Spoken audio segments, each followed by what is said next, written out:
तो इलेक्ट्रोलिसिस में हमने इलेक्ट्रोलाइटिक सेल्स कंप्लीट कर लिए थे। अब जो नेक्स्ट हमारा टॉपिक है दैट इज सिंपल सेल्स। और सिंपल सेल्स को हमने डिफाइन किया था। सिंपल सेल्स क्या होते हैं? बेसिकली दो सेल और a cell which converts chemical energy into electrical energy. एक मिनट बेटा, जरा होल्ड कीजिएगा, कॉल आ गई है। जी बेटा, तो सिंपल सेल क्या है? A cell which converts chemical energy into chemical energy into electrical energy.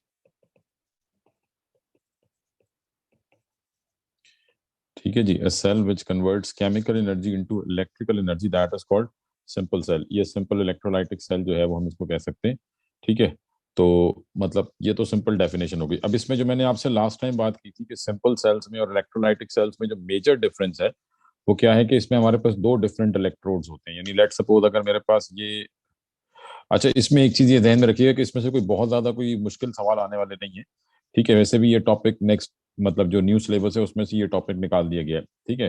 तो इसमें से एक दो सिंपल टाइप के क्वेश्चन आते हैं, वही हम डिस्कस करेंगे। ज्यादा डिटेल में आप ये लेवल्स में आके पढ़ेंगे। ठीक है। इस किस्म के सेल्स। फिलहाल इसमें जो अभी आपको जो चीज ध्यान में रखनी है कि जब भी सिंपल सेल्स की बात होती है या ऐसे सेल्स की बात होती है जो केमिकल एनर्जी के थ्रू इलेक्ट्रिकल एनर्जी प्रोड्यूस करते हैं, ठीक है, तो उसमें जो आपके पास इलेक्ट्रोड्स होते हैं वो दोनों डिफरेंट मटेरियल के होंगे। लेट्स सपोज ये एक इलेक्ट्रोड है हमारे पास और ये दूसरा इलेक्ट्रोड है। तो अब इसमें जो दोनों इलेक्ट्रोड्स होंगे वो डिफरेंट मटेरियल्स के होंगे। लेट्स सपोज ये जो इलेक्ट्रोड है this is made up of zinc and this electrode is made up of copper. तो ये आपने दो डिफरेंट इलेक्ट्रोड्स ले लिए। ठीक है। और इन इलेक्ट्रोड्स को हमने डिप कर दिया किसी सोल्यूशन में, इलेक्ट्रोलाइटिक सोल्यूशन में। ठीक है। अब ये इलेक्ट्रोलाइटिक सोल्यूशन क्या है हम इस डिटेल में नहीं जाएंगे, इतनी डिटेल में आपको ये क्वेश्चन नहीं आएंगे। ठीक है। बस सिंपल समझ लें कि कोई भी ऐसा सोल्यूशन है जिसमें से करंट पास हो सकता है।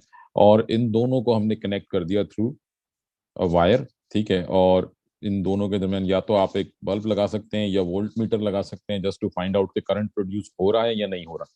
ठीक है। यहाँ पे हमने करंट प्रोड्यूस करना है। तो ये आपने मतलब ये जस्ट सिंपल एक बेसिक सी डायग्राम हो गई सिंपल सेल की, जिसमें दो इलेक्ट्रोड्स हैं, जिंक मेटल का और कॉपर का। और ये हमारे पास कोई भी इलेक्ट्रोलाइट है। ठीक है। दिस इज सम इलेक्ट्रोलाइट जिसमें से करंट पास हो सकता है। ठीक है जी। ये तो हमने सिंपल डायग्राम ड्रॉ कर ली। अच्छा, अब उसके बाद होता क्या है, जैसे मैंने आपसे लास्ट टाइम भी डिस्कस किया था कि यहाँ पे पोटेंशियल डिफरेंस जनरेट जनरेट हो जाएगा। जैसे ही आप इन दोनों इलेक्ट्रोड्स को सोल्यूशन में डिप करते हैं तो पोटेंशियल डिफरेंस जनरेट होगा and more reactive electrode will start losing electron. ठीक है। इन दोनों में से जो रिएक्टिविटी सीरीज है वहां से आपने सिंपल देखना है कि जिंक और कॉपर में से ज्यादा रिएक्टिव कौन है। तो हम सिंपल यहाँ पे एक स्टेटमेंट जो है वो मेंशन कर देते हैं कि more reactive will lose electron and less reactive reactive electrode will gain electron। या आप इसको यूं भी कह सकते हैं कि at the more reactive electrode zinc is more reactive electrode. ठीक है। रिएक्टिविटी सीरीज आपको याद होगी। तो रिएक्टिविटी सीरीज के हिसाब से zinc is more reactive as compare to copper. तो more reactive electrode at more reactive electrode loss of electron occurs. तो हम सिंपल कह सकते हैं क्योंकि जिंक जो है ये मोर रिएक्टिव है तो at zinc electrode loss of electron occur. और क्योंकि कॉपर लेस रिएक्टिव है तो that means that copper electrode gain of electron occurs. तो अब अगर मैं आपसे यहाँ पे एक बात पूछूं कि which of these two electrodes is acting as anode, इन दोनों में से कौन सा इलेक्ट्रोड है जो एज ए एनोड एक्ट कर रहा होगा? जी कौन बताएगा मुझे, और कैसे पता लगेगा हमें? हाँ जी, which of these two electrodes is acting as anode, zinc और copper?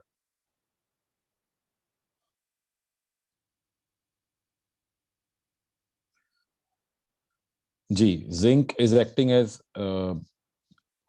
Anode because at zinc electrode loss of electron occur, और जहां भी लॉस ऑफ इलेक्ट्रॉन होगा वही एनोड होगा, क्योंकि हमने कहा था कि एनोड पे हमेशा ऑक्सीडेशन होती है and loss of electron is oxidation. तो लॉस ऑफ इलेक्ट्रॉन का मतलब क्या हो गया, यहाँ पे ऑक्सीडेशन हो रही है। और क्योंकि ऑक्सीडेशन हो रही है that means zinc electrode is acting as an anode. तो मतलब सिंपल सेल में एनोड या कैथोड को फाइंड आउट करने के लिए आपको ये देखना पड़ेगा कि मोर रिएक्टिव कौन सा है और less reactive. So more reactive will always act as anode and less reactive gain of electron, that means के रिडक्शन. और गेन ऑफ इलेक्ट्रॉन जहां भी होगा that means that electrode is acting as cathode या एज अ कैथोड एक्ट कर रहा है. तो जिंक मोर रिएक्टिव हमेशा एनोड होगा, लेस रिएक्टिव कैथोड होगा. ठीक है. अब अगर हमसे कहा जाए कि रिएक्शंस हैपनिंग, यानी अच्छा उससे पहले फ्लो ऑफ इलेक्ट्रॉन जो है this would always be from more reactive toward less reactive, यानी जो लॉस कर रहा है वहां से इलेक्ट्रॉन रिलीज होंगे और जो गेन कर रहा है उसकी तरफ जाएंगे. तो flow of electron will always be from more reactive towards less reactive. ठीक है जी. फ्लो ऑफ इलेक्ट्रॉन जो है ये हमेशा मोर रिएक्टिव से लेस रिएक्टिव की तरफ होगा. तो अक्सर आपसे ये भी क्वेश्चन आ सकता है कि जी show draw an arrow to show the flow of electron. तो हम फ्लो ऑफ इलेक्ट्रॉन को सिंपल ये शो कर देंगे जी, this would be the flow of electron from more reactive towards less reactive. तो बस सिंपल इसमें आपको ये ध्यान में रखना है. तो अब यहाँ पे क्या हो रहा होगा कि जो आपका जिंक रॉड है, this is our zinc rod. तो जिंक जो है ये इलेक्ट्रॉन लॉस करेगा. वंस इट लूजेस इलेक्ट्रॉन जो है ये ट्रेवल करेंगे सर्किट में, और जिंक जो है ये आयंस की फॉर्म में सोल्यूशन में आना शुरू हो जाएगा.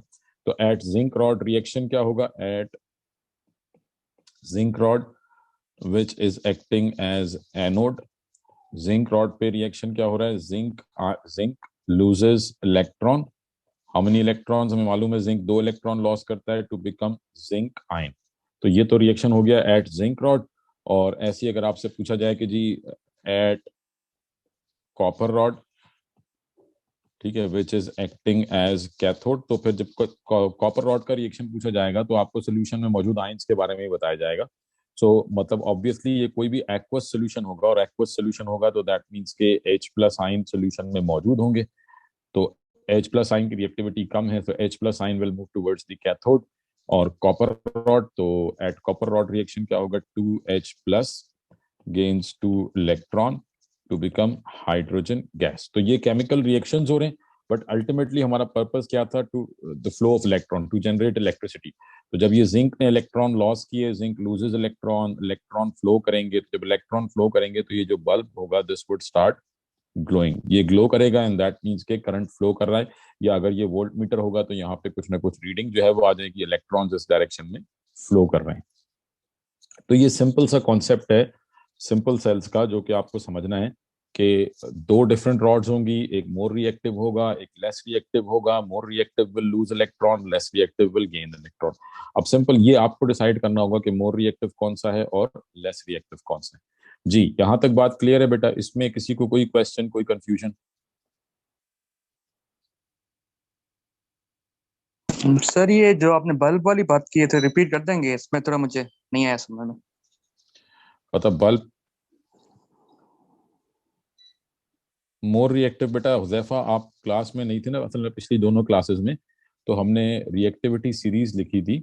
ठीक है, तो वो रिएक्टिविटी सीरीज से हम फाइंड आउट करते हैं. ठीक है, जो रिएक्ट मैं लिखवा देता हूँ यहाँ पे रिएक्टिविटी सीरीज भी. और दूसरा ये कि जो बल्ब है, यानी ये जो इलेक्ट्रॉन करंट मतलब इलेक्ट्रिसिटी क्या है, फ्लो ऑफ इलेक्ट्रॉन्स है. तो ये देखें आप, इलेक्ट्रॉन्स जो हैं ये फ्लो कर रहे हैं वायर में. ठीक है, तो जब इलेक्ट्रॉन्स फ्लो करेंगे वायर में, तो जो आपका बल्ब है, जब मतलब करंट पास होगा तो बल्ब जो है वो ग्लो करेगा, सिंपल. ठीक है बेटा? Okay sir. अच्छा, और दूसरी बात रहेगी रिएक्टिविटी की, तो वो मैं अब यहाँ पे लिखवा देता हूँ.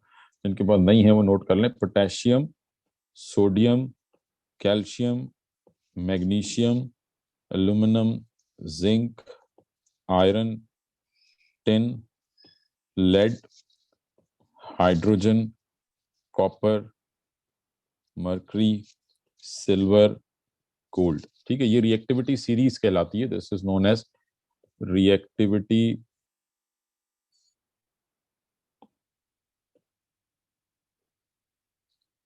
Reactivity series of metals.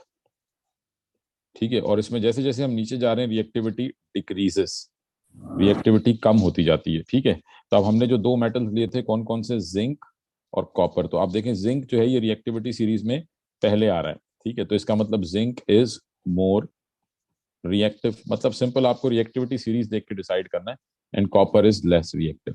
तो जो मेटल रिएक्टिविटी सीरीज में ऊपर है दैट इज मोर रिएक्टिव, जो नीचे है दैट इज लेस रिएक्टिव। मतलब उसमें मोर रिएक्टिव का मतलब क्या है? if I'm saying कि जी zinc is more reactive than copper, that means zinc has higher tendency of being oxidized. ठीक है, दैट मीन्स सिंपली कि zinc has higher tendency of being oxidized as compared to copper. And oxidation means loss of electron, means के जिंक में electron loss करने की ability ज्यादा है as compare to copper. But यही अगर मैं जिंक को कंपेयर करता मैग्नीशियम से, तो magnesium is more reactive then zinc. तो अगर हमारे पास मैग्नीशियम जिंक का हाफ सेल, मैग्नीशियम जिंक का इलेक्ट्रोकेमिकल सेल होगा, तो उसमें मैग्नीशियम इलेक्ट्रॉन लॉस करेगा और जिंक गेन करेगा। हाँ जी, क्लियर है बात? जी सर क्लियर है। जी, सबको क्लियर है बेटा? किसी को इसमें कोई कंफ्यूजन? ठीक है जी। तो ये हमने जस्ट सिंपल मतलब सिंपल सेल्स की बात कर ली कि सिंपल सेल्स क्या होते हैं, किस तरह से वर्किंग करते हैं। ठीक है, तो आई थिंक ये सबको क्लियर हो गया होगा। अच्छा, इसमें जो एक और चीज आपको ध्यान में रखनी है वो ये कि मतलब लेट सपोज मेरे पास दो डिफरेंट सिंपल सेल्स हैं।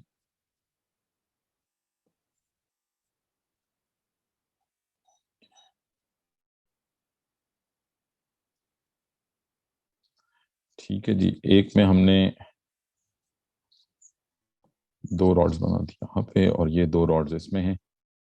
अच्छा, बस सिंपल मैं एक छोटी सी एग्जांपल दे रहा हूँ आपको। तो सपोज यहाँ पे मेरे पास मैग्नीशियम और जिंक हाफ सेल है, ये कर लेंगे मैग्नीशियम और कॉपर हाफ सेल है, और इधर हमारे पास जिंक और कॉपर हाफ सेल है।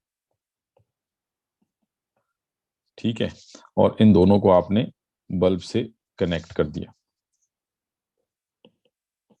ठीक है, तो ये जो हमारे पास सेल है this is magnesium copper half cell, magnesium copper cell, and this is zinc copper cell. ठीक है, तो ये हमारे पास दो डिफरेंट सेल्स हैं, एक में मैग्नीशियम और कॉपर की रॉड्स हैं और दूसरे में जिंक और कॉपर की रॉड्स हैं। ठीक है, अब इसमें क्वेश्चन जो है वो ये बन सकता है कि which of these two cells would produce more voltage, ज्यादा वोल्टेज जो है वो कहाँ पे प्रोड्यूस होगा, ये ज्यादा तेजी से वोल्टेज कहाँ पे प्रोड्यूस होगा। तो ये ध्यान में रखें कि जितना रिएक्टिविटी का डिफरेंस ज्यादा होगा, आप देखें मैग्नीशियम और कॉपर में रिएक्टिविटी का डिफरेंस ज्यादा है। ठीक है, तो जितना रिएक्टिविटी का डिफरेंस ज्यादा होगा वोल्टेज भी उतनी तेजी से, क्योंकि करंट उतना तेजी से फ्लो करेगा, जितना तेजी से करंट फ्लो करेगा मोर वोल्टेज विल प्रोड्यूस। तो जितना, यानी हम कह सकते हैं कि ये जो हमारा हाफ सेल है, this magnesium copper half cell, this would produce more voltage, higher voltage। ठीक है, बस ये सिंपल छोटा सा एक पॉइंट है जो आपको ध्यान में रखना है, हमने कुछ ज्यादा इसकी डिटेल में नहीं जाना। ठीक है, higher voltage due to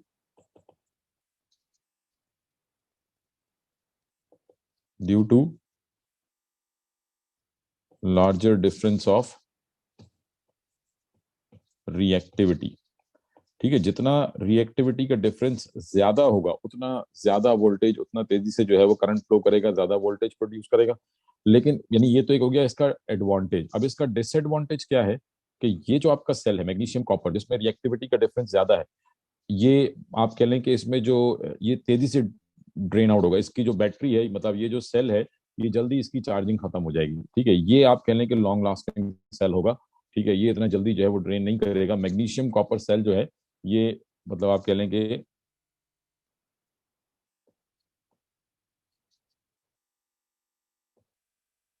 this cells drain very fast. ठीक है, तो इसका जो आप कह लें कि जो इसकी सेल लाइफ है वो बहुत स्मॉल होगी। ठीक है, बहुत थोड़े टाइम के अंदर बहुत तेजी से, क्योंकि ये इलेक्ट्रॉन फ्लो होंगे इसमें, तो इसकी सेल लाइफ जो है वो बहुत कम होगी एज कम्पेयर टू इसकी जो सेल लाइफ है जिंक कॉपर की, इसकी सेल लाइफ ज्यादा होगी। तो हम मोस्टली जो है वो इस किस्म के सेल प्रेफर करते हैं जिनमें रिएक्टिविटी का डिफरेंस कम हो। तो उसमें वोल्टेज कम प्रोड्यूस होता है लेकिन उसकी सेल लाइफ ज्यादा होती है। तो फिर सेल, मतलब आप वोल्टेज को कैसे बढ़ाते हैं कि आप डिफरेंट सेल्स को कनेक्ट करके, जैसे आपने 2-2 वोल्ट के 6 सेल कनेक्ट किए और 12 वोल्ट की एक बैटरी बना दी, तो वो मतलब एक साथ आप एक कॉम्बिनेशन में उनको जोड़ देते हैं और एक बड़ी बैटरी जो है वो बना लेते हैं। समझ आ रही है बेटा ये बात? जी सर, आ गई तो ये समझ। एक एडवांटेज और एक डिसएडवांटेज, ये दोनों आपको ध्यान में रखने के। एडवांटेज क्या है, जितना ज्यादा पोटेंशियल डिफरेंस होगा, ठीक है, जितना ज्यादा पोटेंशियल डिफरेंस होगा दो रॉड्स के दरमियान में, दो मेटल्स के दरमियान में, तो उसका एडवांटेज क्या है कि आपको हायर वोल्टेज मिलेगा। बट डिसएडवांटेज क्या है कि उसकी सेल लाइफ कम होगी, जल्दी ड्रेन आउट हो जाएगा। ठीक है जी, क्लियर है ये? जी सर। हाँ जी बेटा, सबको क्लियर? क्योंकि ये अक्सर एक एक मार्क का ये क्वेश्चन आ जाता है, एडवांटेज और डिसएडवांटेज, तो ये आपको ध्यान में रखना है, सिंपल। ठीक है जी। अच्छा जी, चलें, ये हमने सिंपल बात, मतलब ये हमने सिंपल सेल्स के अंदर जितना भी टॉपिक था वो सारे हमने डिस्कस कर लिए। अब एक दो एग्जांपल्स हैं जो मुझे आपके साथ डिस्कस करनी है, उसके बाद हम लास्ट में फ्यूल सेल भी जो है वो इसी चैप्टर के अंदर डिस्कस कर लेते हैं। और अच्छा, इसमें अब एक एग्जांपल हम डिस्कस करते हैं। Let suppose electrolysis of dilute sodium chloride using graphite electrodes। ठीक है जी, electrolysis of dilute sodium chloride using graphite electrode. अब इसमें मैं एक सेल डायग्राम, यानी ये हमने पहले भी डिस्कस कर चुके हैं, तो आप हो सकता है आप में से कुछ सोच रहे हो कि जी ये तो पहले ही हो चुका है, तो ये फिर दोबारा क्यों आ गया। तो इसमें हमने एक चीज जरा डिस्कस करनी है। और लेट से मेरे पास ये सेल डायग्राम है, जरा देखिएगा, इसकी सेल डायग्राम थोड़ी सी डिफरेंट।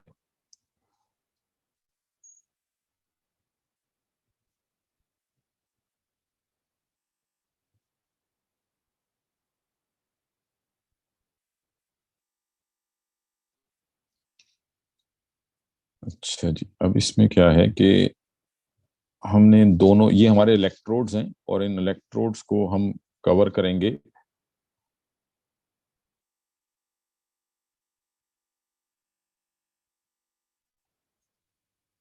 ऐसे ही इस इलेक्ट्रोड को भी हमने कवर करना है। ठीक है, यूं समझ लें कि ये हमने दो सिलेंडर्स जो है वो, मेजरिंग सिलेंडर्स जो है वो इन्वर्टेड फॉर्म में इन जो हमारे इलेक्ट्रोड्स हैं उनके ऊपर जो है वो हमने रख दिए। और इसका पर्पस क्या है, कोई बताएगा मुझे इसका पर्पस क्या होगा? हाँ जी, ये जो दो सिलेंडर्स हैं या दो बीकर, कुछ भी आप सिलेंडर या बीकर जो है वो इन्वर्टेड फॉर्म में आपने इनके ऊपर उल्टे जो है वो रख दिए हैं। अब इसका पर्पस क्या है, क्यों रखे गए हैं ये ऐसे? जी बेटा। ताकि कोई चीज एस्केप ना हो सके इसमें से। ताकि कोई चीज स्केप ना हो। जी।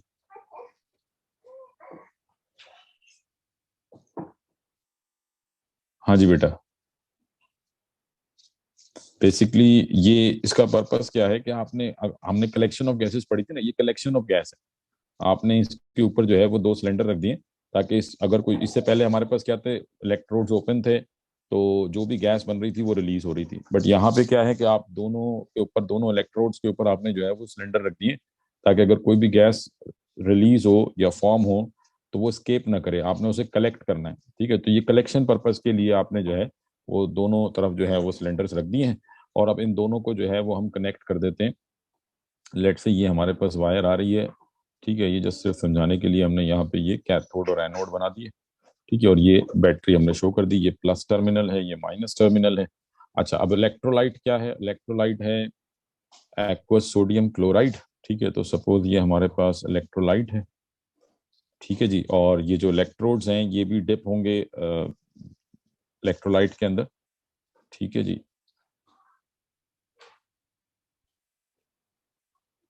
अच्छा जी, अब इसमें क्या है कि आपके पास जो इलेक्ट्रोलाइट है that is dilute sodium chloride, तो इसका मतलब सोल्यूशन में आयंस कौन कौन से होंगे? डाइल्यूट सोडियम क्लोराइड, तो दैट मीन्स के सोल्यूशन में आयंस कौन कौन से होंगे? Na+, Cl-, H+, OH-, ये आयंस सोल्यूशन में मौजूद होंगे।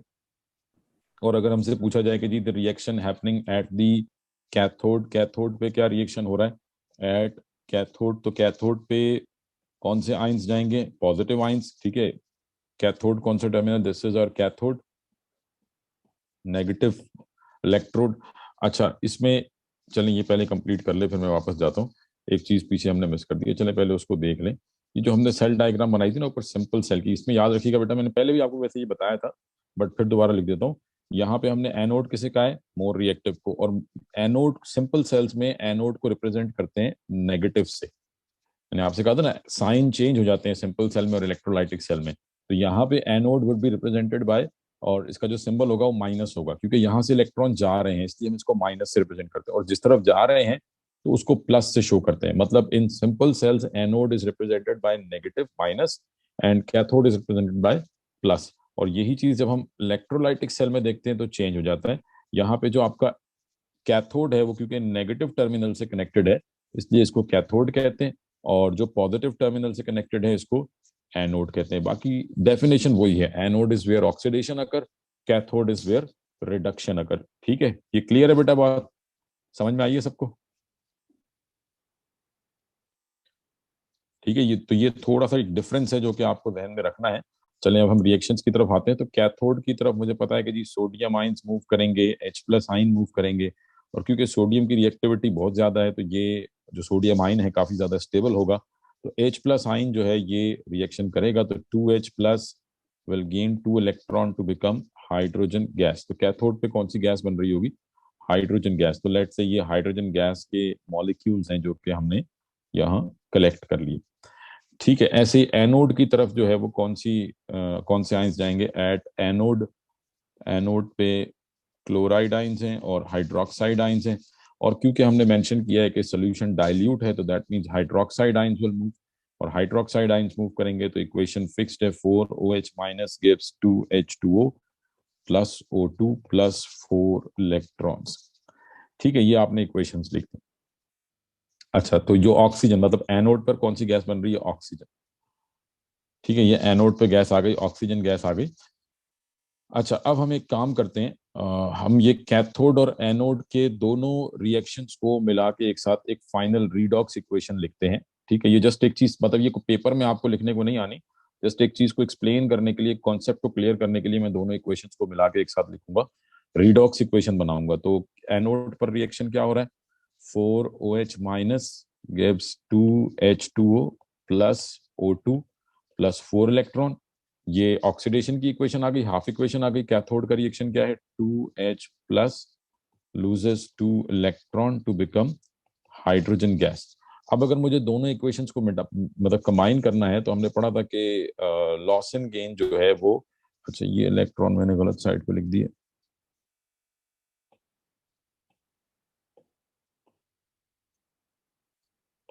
ठीक है, यहाँ गेन हो रहा है तो ये 2 इलेक्ट्रॉन्स इधर आएंगे। अब हमें पता है कि किसी भी रीडॉक्स इक्वेशन में लॉस एंड गेन बराबर होना चाहिए। यहाँ 4 इलेक्ट्रॉन है, यहाँ 2 इलेक्ट्रॉन है, तो इसको बैलेंस करने के लिए इस इक्वेशन को मल्टीप्लाई बाय 2 कर देते हैं, तो ये हो जाएगा 4H plus plus 4 electrons gives 2H2। अब देखें यहाँ भी 4 इलेक्ट्रॉन्स और यहाँ भी 4 इलेक्ट्रॉन्स। अब इन दोनों इक्वेशंस को ऐड कर लेते हैं, किसको, इसको, यानी ये जो इक्वेशन है और इस इक्वेशन को, इन दो इक्वेशंस को ऐड करते हैं। ऐड करेंगे तो इलेक्ट्रॉन से इलेक्ट्रॉन कैंसिल। अब जो रिएक्टेंट साइड पर है इनको ऐड कर लेते हैं। रिएक्टेंट साइड पर 4H plus plus 4OH minus gives, product side पर क्या है, 2H2O plus O2 plus 2H2। ठीक है, ये आपने कर लिया। अच्छा, अब देखें ये 4H प्लस और 4OH माइनस, यानी H प्लस और OH माइनस जो है, ये आपको याद होगा हमने पढ़ा था कि H प्लस और OH माइनस ये वाटर से आते हैं। ठीक है, और वाटर ऑन इट्स ओन जो है ये कोई बहुत अच्छा इलेक्ट्रोलाइट नहीं है। ठीक है, प्योर वाटर में से करंट पास नहीं होता, तो वाटर को instead of writing it in ions हम इसको मॉलिक्यूलर फॉर्म में लिख लेते हैं। तो 4H प्लस और 4OH माइनस, इसका मतलब 4H2। 4 वाटर मॉलिक्यूल है, क्योंकि हर वाटर मॉलिक्यूल से एक हाइड्रोजन आयन बनेगा, एक हाइड्रोक्साइड आयन बनेगा। तो क्योंकि 4 4 है तो इसका मतलब 4 वाटर मॉलिक्यूल, तो मैंने instead of writing water in ions हमने इसको मॉलिक्यूलर फॉर्म में लिख दिया। ठीक है, और प्रोडक्ट साइड पर क्या है, 2H2O plus 2H2 plus O2।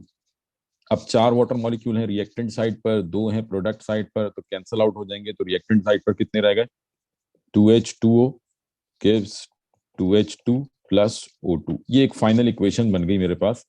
ठीक है, ये फाइनल रीडॉक्स इक्वेशन बन गई।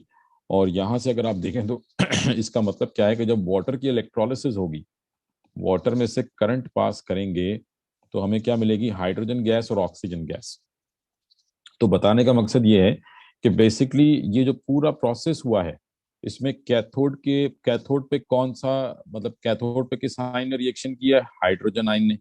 एनोड पर किस आयन ने रिएक्शन किया है, हाइड्रोक्साइड आयन ने। तो मतलब basically this is the electrolysis of water. ये एक्चुअल में इलेक्ट्रोलिसिस ऑफ डाइल्यूट NaCl नहीं है, ये इलेक्ट्रोलिसिस ऑफ वाटर इलेक्ट्रोलाइज हो रहा है।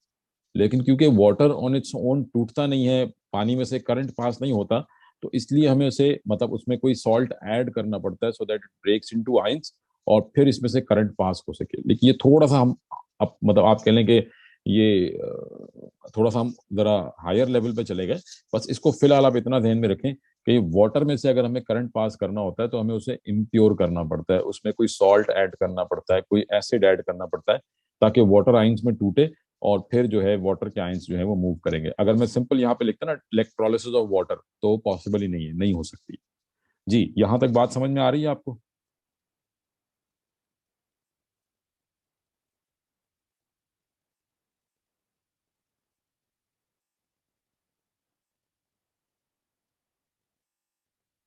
ठीक है जी, सबको क्लियर है?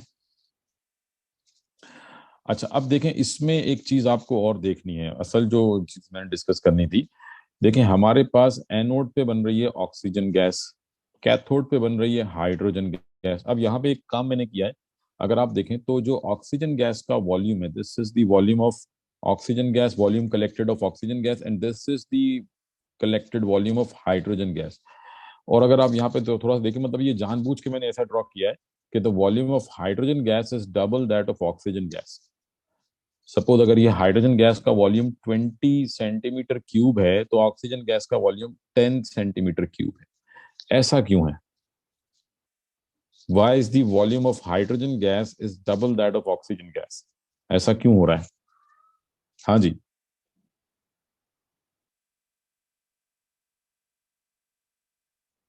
इसका कोई आंसर?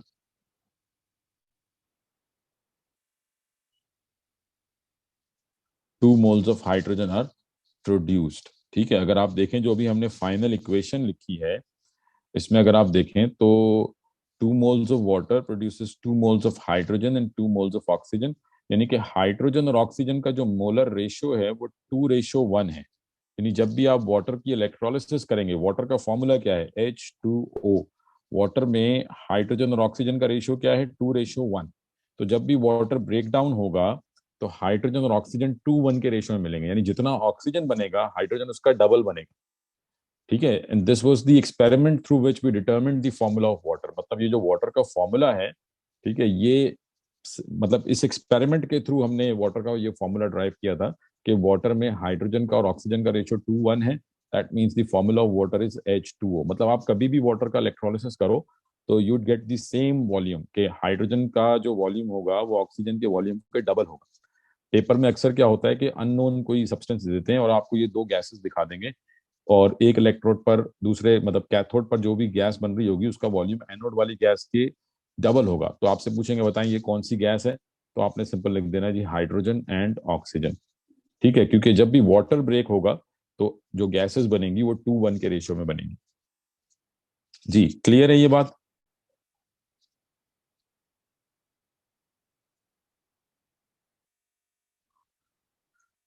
ठीक है, तो ये सर ये छोटा सा एक पॉइंट। हाँ जी, क्या कहना है सर ये बेटा? आखिरी वाला पार्ट रिपीट कर सकते हैं आप? जब वाटर ब्रेक होगा आखिरी तो, कौन सा जब पार्ट में वाटर समझा ब्रेक नहीं? होगा, मतलब जो जब वाटर ब्रेक होगा और फिर ऑक्सीजन 2:1 का रेशियो बनेगा, ये वाला समझ नहीं आया। मैं देखो ना, वाटर का फॉर्मूला क्या है, H2O। H2O में हाइड्रोजन कितने हैं 2। और ऑक्सीजन कितने हैं? 1। तो मतलब वाटर जब भी टूटेगा आपको, H2O को अगर आप ब्रेक करेंगे तो यहाँ से हाइड्रोजन कितने मिलेंगे, 2 हाइड्रोजन 1 ऑक्सीजन। ठीक है, अब ये तो एटॉमिक फॉर्म में लिखा है और ऊपर इसको मॉलिक्यूलर फॉर्म में भी आपको एक्सप्लेन कर दिया है कि मतलब जब भी हम वाटर की इलेक्ट्रोलिसिस कर रहे हैं तो हमें हाइड्रोजन और ऑक्सीजन किस रेशियो में मिल रहे हैं। हाइड्रोजन गैस का मतलब हाइड्रोजन गैस के मोल्स कितने हैं, 2, और ऑक्सीजन गैस के मोल्स कितने हैं, 1। तो जब भी वाटर की इलेक्ट्रोलिसिस होगी तो हाइड्रोजन गैस कहाँ पे बन रही है, कैथोड पर। ऑक्सीजन गैस कहाँ पे बन रही है, एनोड पर। और किस रेशियो में बन रही है, 2:1 के रेशियो में बन रही है। तो हाइड्रोजन का वॉल्यूम हमेशा ज्यादा होगा। हमेशा डबल होगा, ज्यादा तो होगा, मतलब क्या रेशो होगा, 2:1 का रेशो होगा। यानी अगर ऑक्सीजन गैस बन रही है 5 और मैं आपसे बोलूं कि बताएं हाइड्रोजन कितनी होगी, तो आपका आंसर क्या होगा? 10। 10। ठीक है, तो ऑक्सीजन गैस जितनी भी बन रही है, हाइड्रोजन का वॉल्यूम हमेशा उसके डबल होगा if it is the electrolysis of water, अगर पानी की इलेक्ट्रोलिसिस हो रही है तो। समझ आई बात? जी सर, आ गई समझ। ठीक है। अच्छा, अब मुझे एक बात बताएं, अगर मैं इलेक्ट्रोलिसिस ऑफ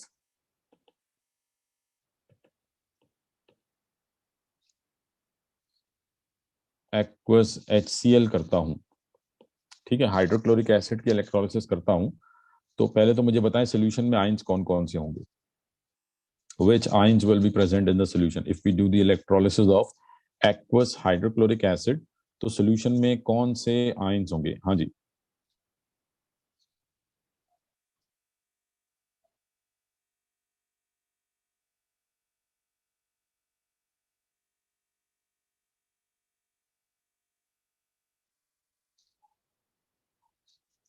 जी बेटा शाबाश, जल्दी से बताएं, अगर हम HCl की इलेक्ट्रोलिसिस करें तो सोल्यूशन में आयंस कौन कौन से होंगे?